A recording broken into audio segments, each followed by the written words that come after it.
Hindi na nakapalagpa ang dalawang lalaking ito matapos arestuhin ng mga otoridad sa ikinasang drug by bus operation sa Barangay Walay, Malasiki, Pangasinan pasado 9:00 ng gabi noong Martes.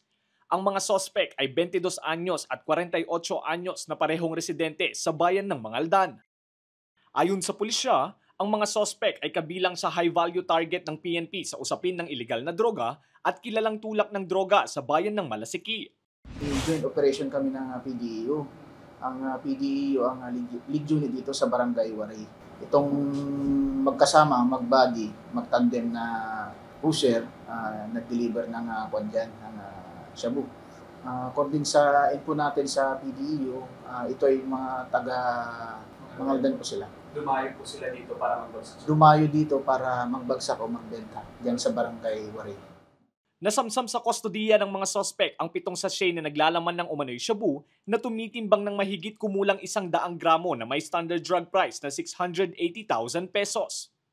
Pinasinungalingan naman ito ng mga sospek. Hindi ako nagdalags kahit minsan, sir. Ayaw kong subukan. Pinagbintangan lang ako na sa akin yung isang sachet. Sa kaparehong bayan, arestado rin ang mag-live-in partner matapos kumasa sa drug by bus operation ng mga otoridad sa Barangay Lucob Este madaling araw kahapon. Ayon sa pulisya, ang mga sospek ay tubong Dagupan City, Pangasinan na nasa listahan ng mga street-level individuals. Nasamsam sa mga sospek ang 4 na sachet ng suspected shabu na may timbang na 10 gramo na may kabuang halaga na mahigit 67,000 pesos. Na-recover din ang iba pang mga drug paraphernalia. Nagbagsak din sila, hindi nila alam na pusher buyer nila, yung pusher buyer nila is PNP na ng pulis na babae.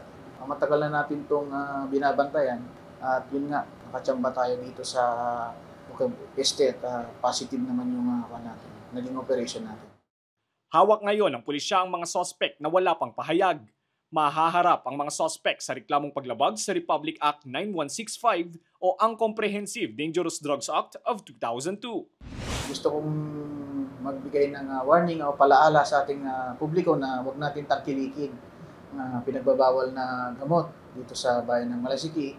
At kung meron man kayong alam o mga information regarding po dito, ipagbigay alam po natin agad sa PNP at sa mga barangay officials po natin. Lester Narag, Balitang, Solid North.